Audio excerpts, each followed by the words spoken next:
Hello and welcome to a Thai football podcast. On this week's show, Matt and Remi Jenkins report from Bangkok Utd's opening day win against Prachuap. Chonburi fan Tiger Tim Spear shares his optimism following the Sharks' excellent start to life in T2. I interview Chantaburi centre-back Clyde O'Connell on his career so far and life in Thailand. Plus, Jim joins us from Brighton to revel in Port's victory over Rayong and explains how you can enter a fun Thai football competition. FORE!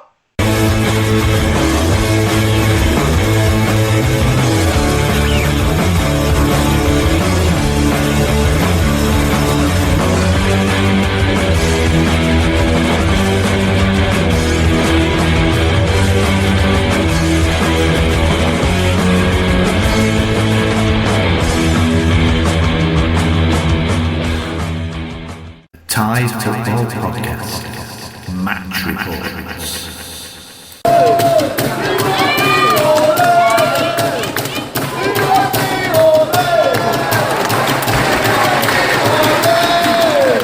Welcome to the 24-25 Thai Premier League season. First game, Bangkok Utd versus Prachuap here at the home Thammasat Stadium. Hoping for a good game. Prediction for the score, 3-1 Bangkok Utd. Here with my son. Prediction for the game, Remi? Bangkok Utd 3, Prachuap 2. Nice to have the Thai Premier League back in the mix again. Looking forward to a good season. Not expecting huge amounts of people either tonight by the looks of things. Very quiet with 40 minutes to go. Maybe a couple of hundred people only at the moment, so not a good sign, but we always know the stadium fills up a little bit later on and well into the game. Good side picked by Bangkok Utd. Starts for Musan Al Ghassani, Eid and Rungrat in the front three. Really nice also to see Titipan back in the midfield alongside Poklo Anand and Wiratep. 30 minutes in, it's Bangkok Utd 0, Prachuap 0. Bangkok Utd having the lion's share of the possession and the chances. Nothing clear cut, but looking dominant and strong on the ball. Goal 1-0 right on half-time. Free kick from just outside the box, smashed into the wall. It fell kindly to Pirapat, just about 12-14 yards outside to the left, smashed it into the top corner. It's been coming, we've looked the better side. Half-time, Bangkok Utd 1, Prachuap 0. Game of a few chances, niggly, lots of fouls, lots of complaining to the referee as normal. Welcome back to the new league. Deserved 1-0 lead, we've looked good, we've looked on top. Prachuap haven't offered much going forward. Our finishing hasn't been great, but the work rate's fantastic. 54 minutes, 1-1. Who else? Van der Luis scored the goal. Didn't see it, was having a pee. 79th minute, it's Bangkok Utd 2, Prachuap 1. Striking header from the back post from Titipan. It's been coming, we've looked good all game. We haven't had that finishing touch, but there it is. Can we now see out the last 10 minutes? Absolute end-to-end last 10 minutes. VAR disallowed goals. Close at both ends. Prachuap searching for an equaliser. Bangkok holding tight. It's still 2-1. There can't be much longer to go. All over at the Thammasat Stadium. Final score, Bangkok Utd 2, Prachuap 1. A game that really only came to life in the last 20 minutes. Bangkok Utd dominant but couldn't put the ball in the back of the net. Prachuap came to life. Plenty of chances towards the end. If you could bottle 20 minutes of football, you'd want that last 20. Great action, great entertainment. Bangkok Utd hold tight. Last minute off the line from Captain Fantastic Everton keeps it at 2-1. Big win, top of the league.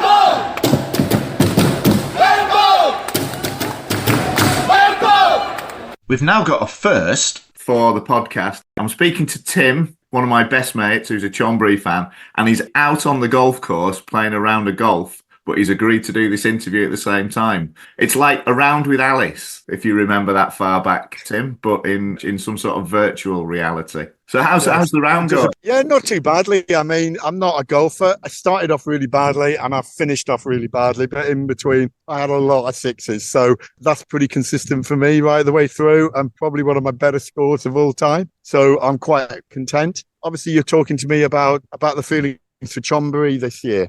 I'd rather talk about the golf, to be honest. I'm intrigued. In fact, until we started this conversation, you didn't know. You didn't know I ever played golf, did you? I did not know you play golf. I thought it'd be far too bourgeois for you.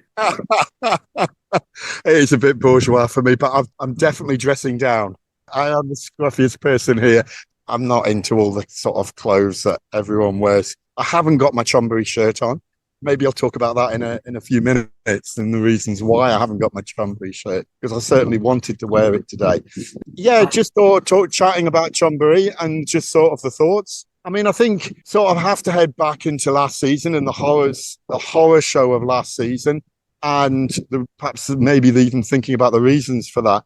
As a fan, what I saw last year, I saw a divided team, divided management, and obviously the fans were treated quite poorly, I think. We were given excuses after excuses after excuses for the reasons why the players weren't performing. And I think there was a lot of arrogance particularly in some of the senior players. Obviously, there have been some issues which I know you've talked about and discussed in the past, so probably best not to get into them. At the end of the season, obviously, most of us saw relegation happening probably from about a year to a year and a half ago. These are not sort of new problems. At the end of the season, the management put out a sort of notice saying that they had realised they'd made mistakes and they would do everything within their power to try and rectify those mistakes. It was hard to say, wasn't it, at the time? You know, how much of this is saving face? How much do they really mean it? Are they going to do the things that they say? What are we going to see on the ground? I think the first thing to think about is the players they brought in. Certainly Charlie Clough at the back is a cracking signing for us. We've got a few sort of unknowns. I mean, up front, there's Tierney. I mean, he scored a good goal. Pip-Hop coming back. But not only him coming back, I think that was a bit of a surprise to all of us because, obviously he'd just brought Rayong into the Premier League. So for us, I think that was a coup. So that part of it seemed quite sensible. Now, the next part is, the fans' experience. What have they done with the fans' experience? Season tickets have kept at a decent price. That's good. We got them cheap. And that was well organised last night. There were some few people got in late, but it was a big crowd yesterday. There were a lot of ticket sales. The new ticket sales centre on the right-hand side of the area. I believe the controversial 7-Eleven ticket sales thing has been shelved. It's buying tickets at the ground now, is it? Yeah, it's much, much more efficient. We brought a couple of teachers to the game last night. We didn't have to wheel them off to the 7-Eleven, spend half an hour trying to explain what we need, get something printed out. You've got two choices. You can do it online and they just give you your tickets all sorted beforehand, or you can go to the new ticket office and they have, I think there were 5 sections and you can just get your tickets. They've got them all lined up, all the tickets that are available. Season ticket holders, or you've got your number on your seat, but everyone else, there were no numbered seats. So it was fast, efficient, easy to get in. The only thing perhaps they've made a mistake on, the shirts had been withdrawn. Apparently there was some issue with the printing of them. So they've taken them back. They're going to reprint them. I was a bit disappointed because I was going to get you a couple of shirts. I wanted a shirt myself. Hence, I'm not wearing one today. Yeah, the feeling is around the ground, there's a lick of paint. There's new signage up everywhere. The old shark outside the old ticket office, that's all been painted. And there were just people taking photographs. The next level is, what are the players doing on the pitch? And as a fan, I wanted to see 2 things, I think. I want to see a team playing together with 11 players. I want those 11 players to be as one, to work and pull together. Thank you. And sorry, I've just got my, just had to pay my tip. Okay. For my I thought you were having problems with your niblick. Problems with my what? Niblick. I don't know what a niblick is. I'm not an aficionado of golf, really, to be honest. You need to find out what a niblick is, Tim. It sounds like one of these bizarre geographical terms that are to do with glaciation, doesn't it? Niblick's the old-style wooden golf club. Anyway, we're getting off the topic here. I just want to bring you back. I mean, you were talking about the team and the style they play. They've sent out a message, haven't they, last night? I mean, 4-0, you couldn't have asked for a better start to the season. Yeah, I mean, that's what I was sort of going to get to. What was the experience like? I was just saying, what I wanted was a team to play Chonburi football, which is fast, ball on the deck, one touch, move and pass. And to be honest, that's what they set themselves out from last night. We scored in 22 seconds and it was just euphoria from then on. You know, Chantaburi were mid-table team last season, so it gives a good sort of pictures to where we'd stand. There were really a couple of things that I think you would find quite pleasing about this. We attacked with intent from the word go, and I mean attacked, and we pressed and we tackled as a team. There were not a bunch of individuals. When we lost the ball, players tracked back. And I would say, I mean, obviously Chanapong is head and shoulders above anyone else in our club and probably in the league. He's just outstanding. But I would say there were 7 or 8 other players who were fabulous last night. We had 2 central defenders last year. Between them, they let goal after goal after goal in. We had no defensive midfield last season. Players just ran through. Yesterday, there was a solid defensive midfield. We had 1 central defender who just snapped up everything. It looked like when we were on the ball, we were playing 3-5-2. When we were defending, that slipped into 4-4-2. So, yeah, it looked like there was some sort of really good tactical changes. Amadou was playing on the right-hand side. Unusually, he had quite a poor first half, but he had an outstanding second half. And usually with him, it's the other way round. 4-0, it's a statement of intent. Going to really make the other clubs sit up and look at us and perhaps be a bit wary. But I mean, that's only a good thing. You know, if we're going to get promoted, we have to be head and shoulders above every other club in the league. And maybe that's good for us. So we've set the bar high. What did happen last night? And I think this is something that you have not seen for years. We were 3-0 up and there was a Mexican wave. I mean, it wasn't since our Champions League games where I've seen a Mexican wave, and we're talking 12 years ago. So that feel-good factor is back at the club. I just need to say at this point, this is coming across as very positive. Now, I need to explain to people listening that you're not known for your optimism and positivity, Tim, when it comes to Chonburi FC. So this is probably the highest praise they could possibly get. Are you setting us up here? Unfortunately not. It was a really entertaining evening. I mean, we attacked. We had intent. It was what I wanted to see as a fan. I took 2 Cardiff City supporters to the game, and they just said, this is better than what we've been watching. Both of them are going to come. They're both going to get, well, that may be the case. It was just lovely to see us go for a game, but not let up. It's a young team, and I think they're together. I think it was really noticeable that the whole way through the game, Pip-Up was on the edge of his box. He wasn't gesticulating. He was watching. He was pointing a couple of times, but he was just having that overview.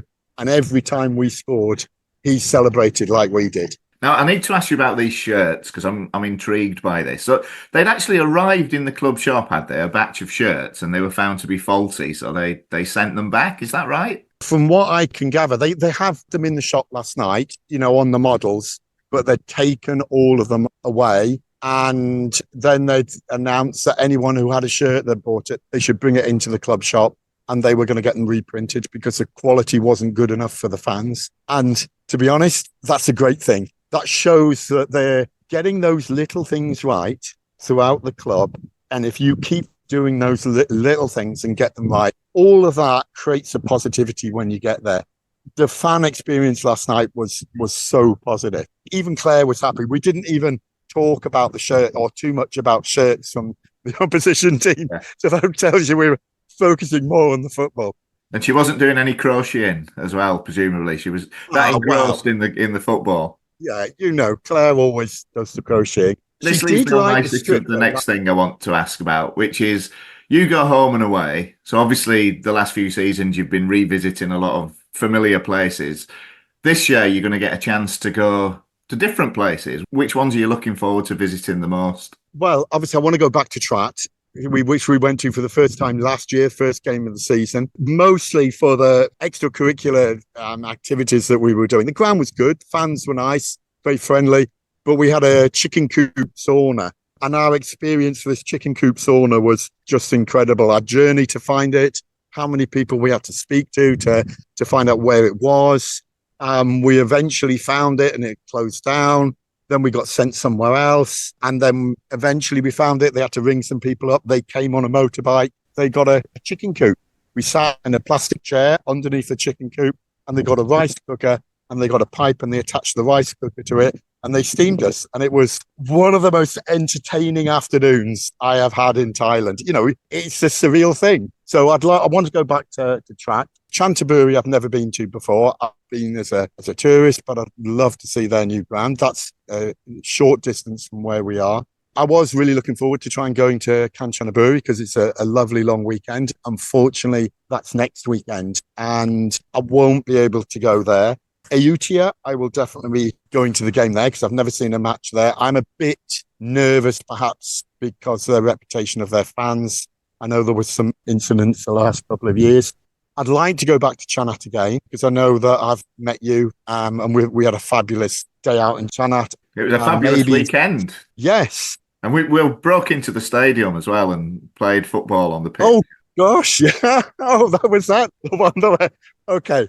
Yeah, I remember that. That was quite hilarious, really. Yeah, that's a long time ago now. Yeah. Various episodes in your life that you break into stadiums to play football. Well, that's not the first stadium I've broken into to play. But anyway, that's another lifetime ago and another story. I think some of the ones up north are going to pose a problem for me to get to just because of the distances. Been to Sisaket once. I'd love to go to Sisaket again. But that, in all fairness, is a long, long drive. If the game may be on a Saturday, I think it's doable. There's Bangkok. I'd love to go and see Bangkok. It's only one team there. Pattaya. Not really got any fond memories of seeing Chonburi at Pattaya. I mean, even though Pattaya is only like 15 minutes from where I live, I think fortunately I'm taking Claire away. Oh, I shouldn't throw that on this. Yeah. I think we'll be away that weekend. I'll edit that bit out, don't worry. I don't want to give away any surprise. She doesn't. I don't think she listens to. I thought she was a dedicated listener. I always send her links. Yes, well, she does like participating, as does Val, as does everyone that was there. We had Daniel was there last night. Thoroughly enjoyed it. He was really impressed. It's all sounding very positive. Yeah, when are you coming down? Very shortly. We'll definitely get some games together. We should have some spare tickets for you, so you'll have to come down and you can stay with us at home. We've got space for you, so we're going to extend that to anybody else listening as well. If they ever come down to Chonburi and need somewhere to stay, just get in touch with you. Well, as far as I'm concerned, it's all okay. Obviously, I'm not the one. I'm the one that makes the suggestions, but I'm not the one that makes the decision. That's been great. Yeah. Thanks so much for taking the time to do that and interrupting your round of golf. So I suppose I've better now. Oh, you finished, have you? What was your score? What's your handicap to start with? My handicap is too large to even mention. I think I averaged 7 for each hole. I don't think there's a handicap for being that bad. Well, that's not bad, to be honest. I think 7's pretty reasonable. I thought I was quite reasonable today. The first hole I scuffed quite a few, and the last hole I scuffed quite a few because I was tired. But the rest of them, I was just playing it slow and just hitting the ball without trying too hard.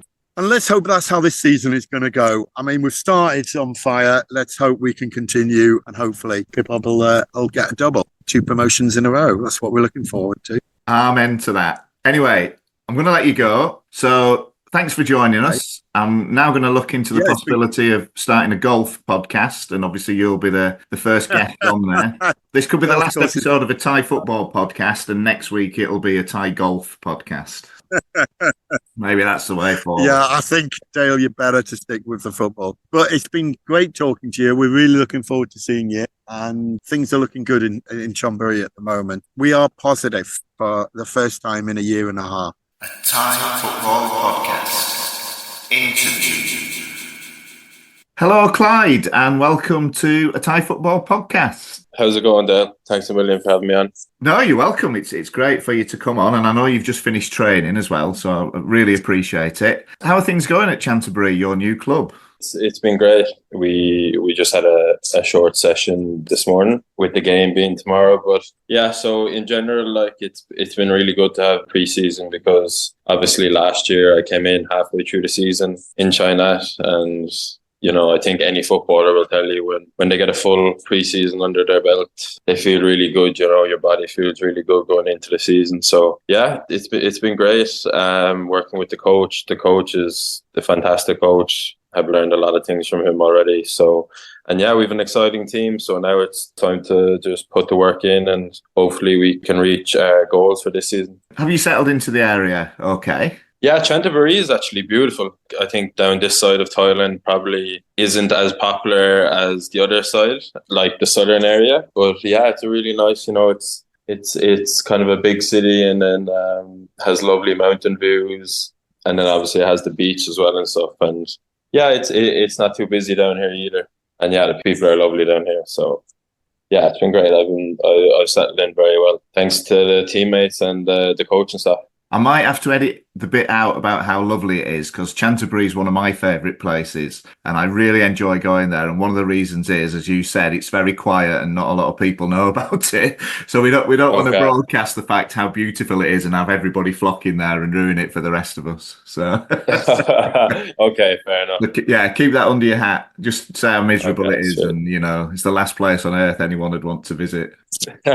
As you've already said, you moved from Chainat, again, a small town sort of out in the middle of nowhere, really. How did that move come about initially? Because you were was it Cambodia and then Laos to begin with? Yeah, it was a bit of, I suppose, going back to before I came to Asia, my goal before I went to Cambodia was always to get to Thailand, after maybe 2 or 3 years getting to know the Asian League. So I played in the Cambodian Premier League for a year, and I signed an extension before the end of my first year there. Then the champions of Laos came in with interest, and Swaireen let me go on loan. Now the Laos League, look, it's not very popular in Southeast Asia, but my goal at the time was to play in the AFC Cup. So they were in the qualification for the AFC Cup, and I suppose kind of more eyes would be on them kind of games. So that was my goal at the time. So yeah, I did my 6 months there, and then I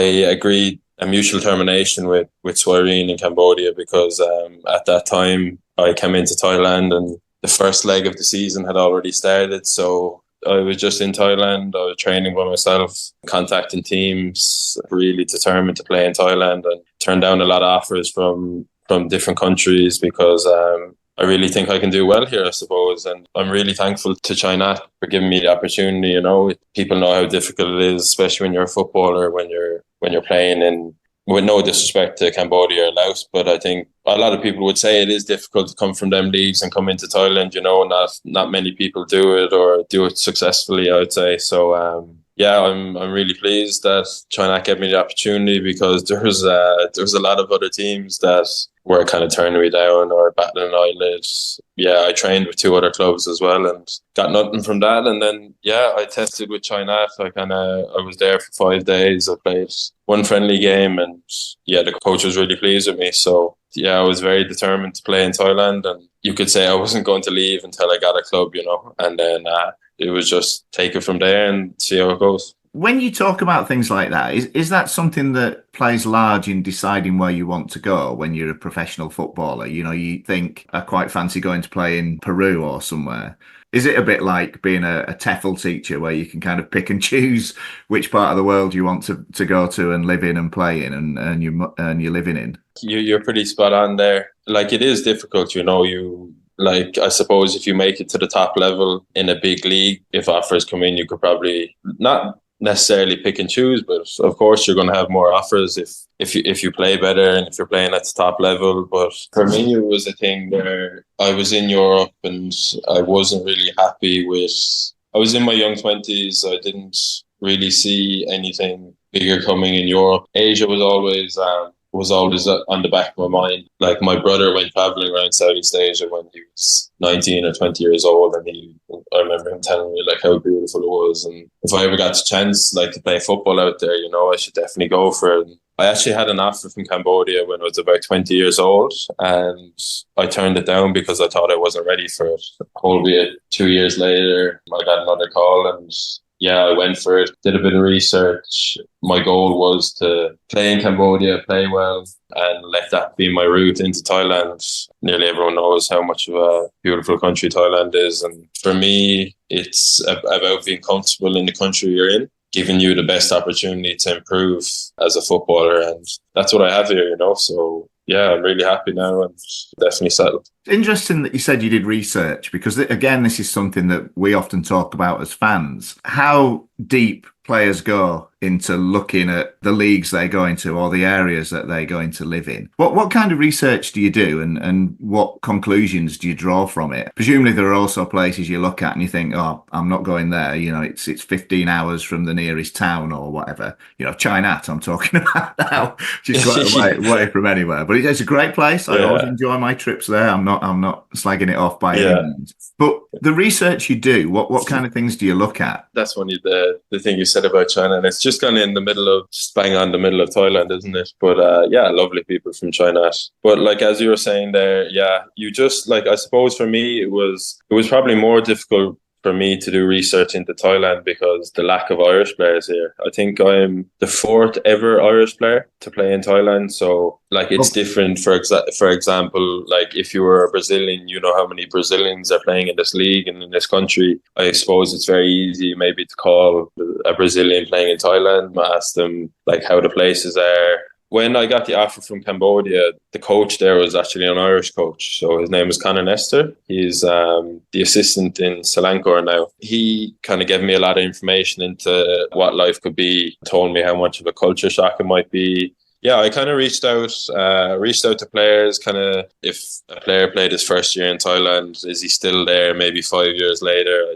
Like, for me, I looked a lot at players' transfer market and Wikipedia, and I saw, like, a lot of players had, like, prolonged careers here, like maybe big names, people come from, big leagues and stuff, especially in the top league. That's really kind of what you look at, like, when you're moving to a big country, your eyes are kind of more set on top leagues, and that's kind of what I did. And I saw, like, a lot of players playing with a lot of different clubs. So yeah, I reached out to I think 2 or 3 guys. But yeah, mainly when I came to Cambodia, I was just, you kind of form connections, and then you could meet people who played in this country or that country, and you find out more information. And, like, a lot of it is to do with, like, players who you might know worked in that club would probably give you the best information on that club, Sometimes you just need to take a chance. You need to just step out of your comfort zone and go for it, Like, if you fail, then at least you said you went for it. That's really, like, what I kind of did,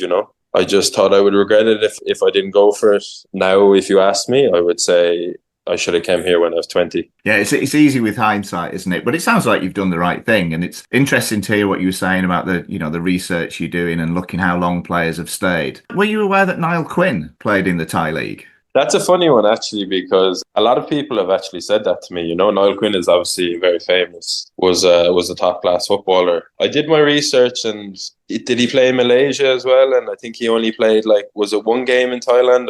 Yeah, I don't even think it was a full game. It was right in the early days of the Thai league when BEC Terror were dominating. We had Jason with on the podcast a few months ago, and Jason was heavily involved with Terror. I don't think he was there at the time, but obviously he was aware of the deal that was being done to bring Niall over to play, and I think he played part of a game. There are a couple of photographs, but it's quite hard finding out too many details. It's one of these fascinating little stories, that Like Quinn actually played in the Thai league way back. Yeah, that is a fascinating story, Like you said there, the research it's kind of difficult to find the full story there, the photos. But like Like Quinn, I suppose he'd be like one of my idols. I remember my father absolutely loved him, and it's funny. People in Ireland, a couple of people said to me that they could see, like, similarities the way we played, even though he's a striker and I'm a centre back.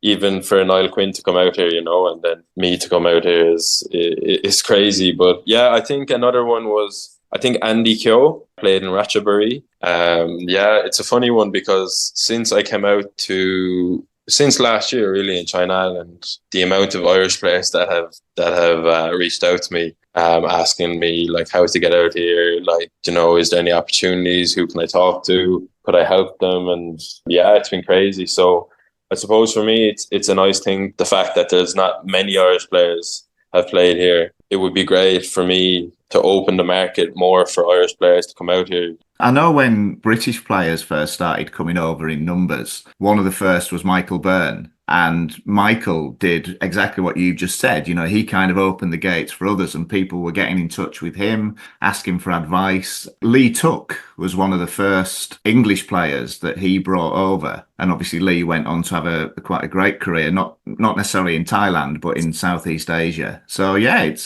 certainly something you could probably look into. Yeah, definitely. It's a funny one. A lot of Thai people wouldn't.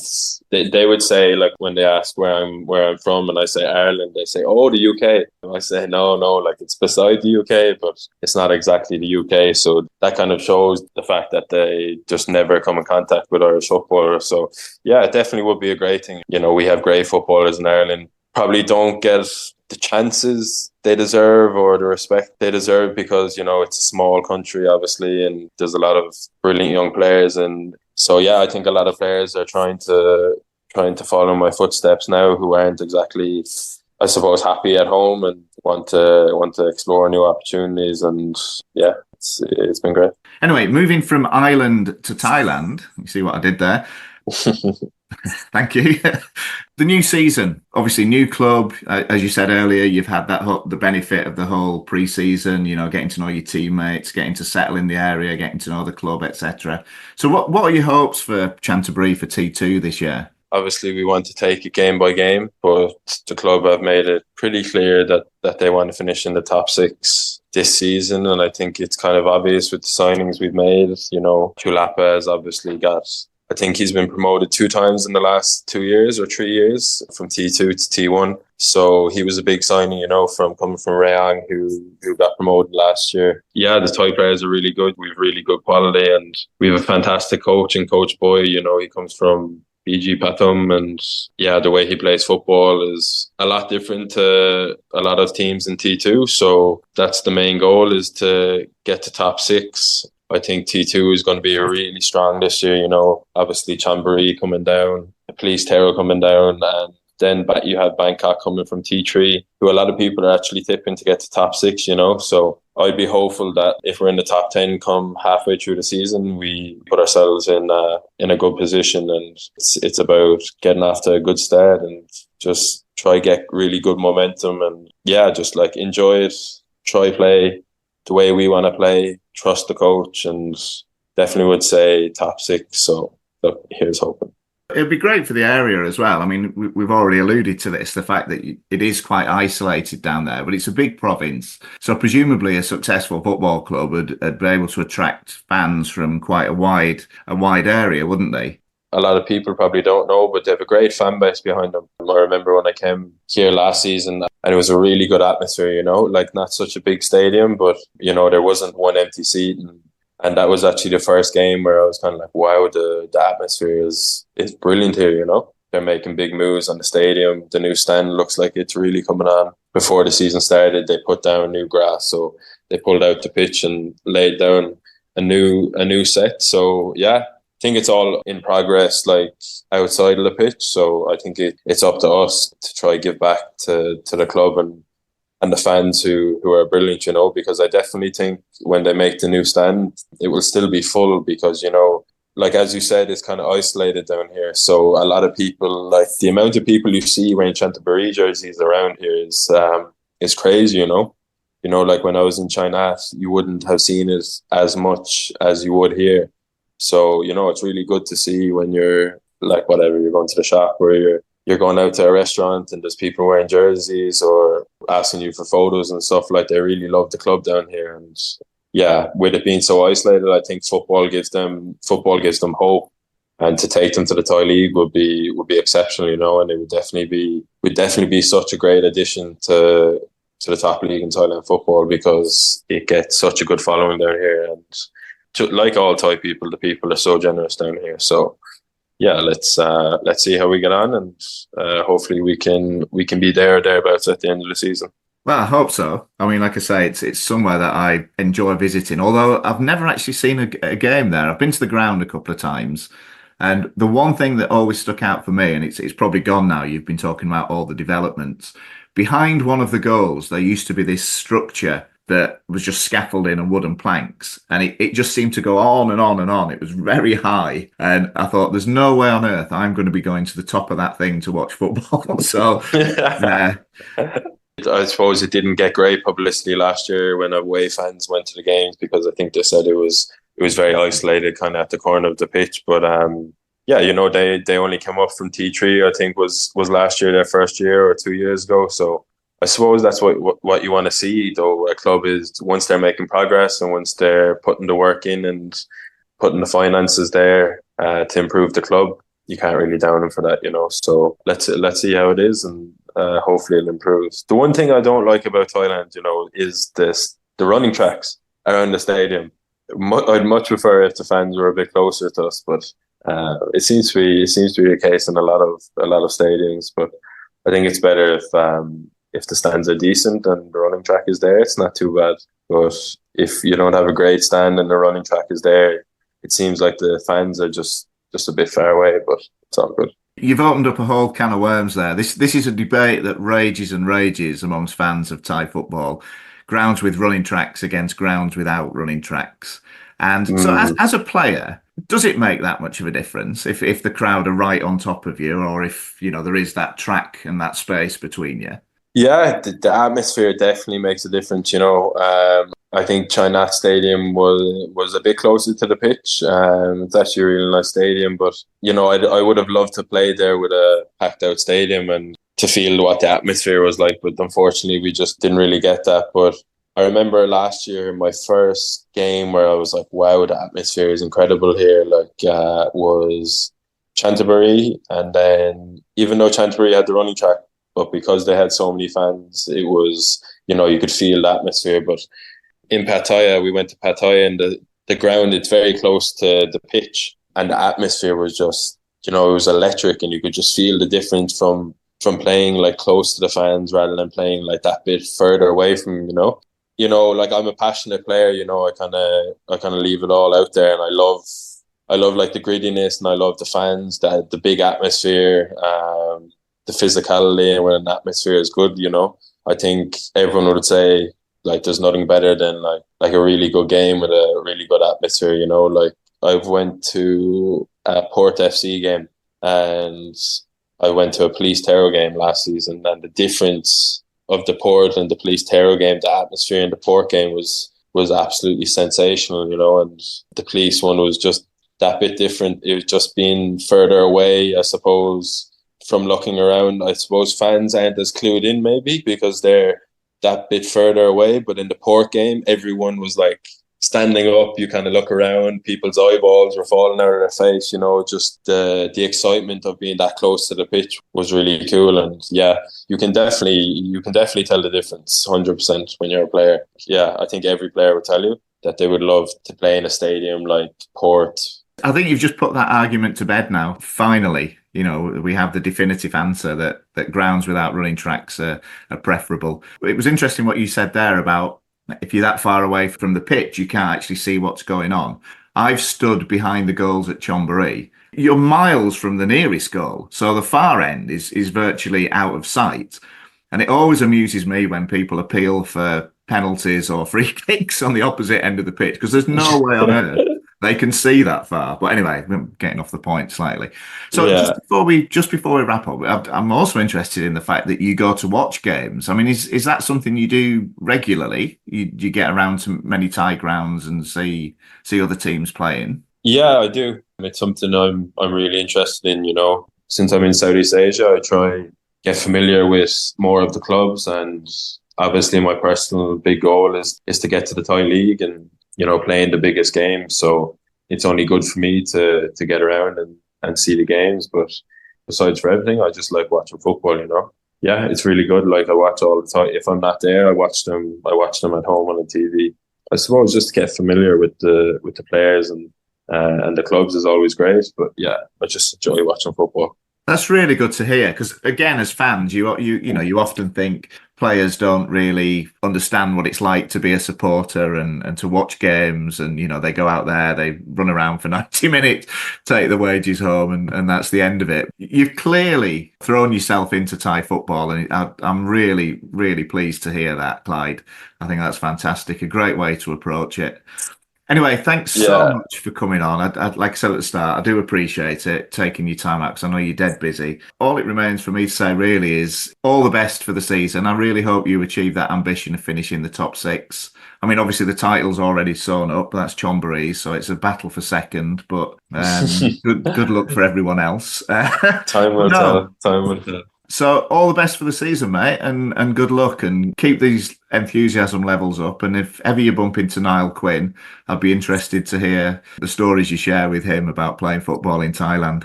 Thanks a million for having me on. It was a pleasure to speak to you, and let's see how we get on at the end of the season. Hopefully it's a good one. So next up, we've got Jim, and Jim has got an invitation for everybody who's interested in Thai football, and he's going to tell us all about it now. As you're probably aware, with this time of year, you see lots of people making their predictions of who'll win the league and who'll be going up and down. And the J League English lads, they have a game that they call J-Pred, where they take that and they ask people to predict their top three, and then they're free to go down in Japanese football. And so I thought we could take that and apply the same idea to Thai football. And so what you do is you pick your 1, 2, 3 in T1 and your 14, 15, 16 for the relegation places. Then in T2, you could pick 1, 2 and a playoff team and the bottom 3 for that. And then at the end of the season, if your number 1 has finished champions, you get 3 points. They finish in the other 2 positions, 1 point. And at the bottom, the same again. If your bottom team's bottom, 3 points. If your third bottom is third bottom, relegated, 3 points. If they finish in another relegation position, you get a single point. And I'll total it up, and the person who is the champion of overall will be announced. Then there's a tiebreaker where you predict how many goals the lowest scoring team from the 2 divisions will score. And that's it, essentially. That's all you have to do. You just make that list. The tweet that you'll share where I've given my picks as an example, you can just kind of mirror that and adapt it for your own answers. And that's all you have to do. That sounds pretty straightforward. And if you didn't manage to follow that, we will put all those details on the show notes, and I'll also put a link to Jim's Twitter feed where he's also got everything on there. And if people want to enter, how do they get their entries to you, mate? They can send a tweet to me. If you go to the tweet, which has the rules explained in a more accessible way, and then as I've put my picks as an example, and various other people have now replied to it, so you can see the format. And you just copy that with your selections, and then you're in. Nice and simple. And is there a prize? There's not at the moment. If anybody wants to put a prize up, I'm more than happy to have a prize go forward. And if I'm winning, I'll try and make sure there is one. But at the moment, there isn't. If anyone wants to help out, go for it. And what's the closing date? Entries close the moment the ball's kicked for the first game of the second round of T1. Is it a Friday game this week? I don't know. They love throwing a Friday in first week, and then they'll stop it, and then they'll throw a few more in. So I don't know, I'm afraid. So those of you who are paying more attention than Jim and me, just check when the fixtures are next weekend, and you've got until the kickoff of the first game next weekend, whenever that may be. It sounds great. I'm certainly getting my entries in. I think you can probably guess who I'm tipping to win T2. No, I have to say, there's only been one selection made. It's universal. Everybody's got the same pick for the champion of T2. So if you want to get ahead and have a bit of an out there guess, you'll be well ahead of the game. All right, I might have to give it a little bit more thought then. I believe you're in Brighton at the moment, right by the sea. Is that right? I am looking at a beautiful view. That it's very English, but in terms of blue sky and sea, I could be in Thailand. Sounds gorgeous. And a world away from Klong Toi, where your heart is. And I can't let you go without just asking about Port's first game of the season. A 3-1 win at another seaside resort. We do like the seaside. I only watched the first half in full. We were very Port-like. We were muddling away and kind of being a bit of a blunt object, smashing away at a very resolute Rayong. They took their goal well and they created numerous chances. Former Port hero Artit was looking very useful up front for them. So as a team that was widely predicted to be in the relegation battle, they, on a